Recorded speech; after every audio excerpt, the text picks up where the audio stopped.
Veneto ingessato davanti alla crisi, perde terreno rispetto ad altre regioni e non aggancia la ripresa, cresce la precarietà del lavoro mentre l'occupazione subisce un tracollo, c'è scarsa innovazione e spariscono migliaia di piccole aziende. In questo modo, ha detto il segretario regionale CGIL Via Fora, aprendo i lavori a Verona dell'attivo dei quadri, si sta imboccando la strada del declino.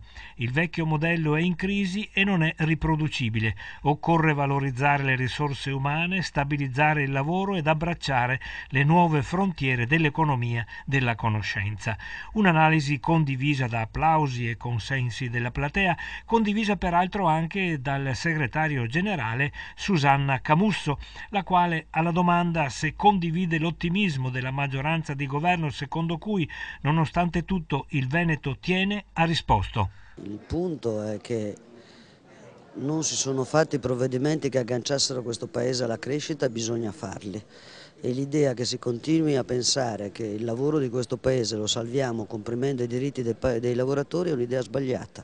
Non è vero che determina maggiore produttività. Il primo problema che ha un territorio come questo è che la frantumazione progressiva delle imprese impedisce loro oggi di essere competitive dentro i nuovi modelli organizzativi della competizione internazionale. Quindi forse il tema vero è come si dedicano risorse e energie a un modello di impresa, a una capacità di innovazione, a della ricerca che permetta di riagganciare la competizione.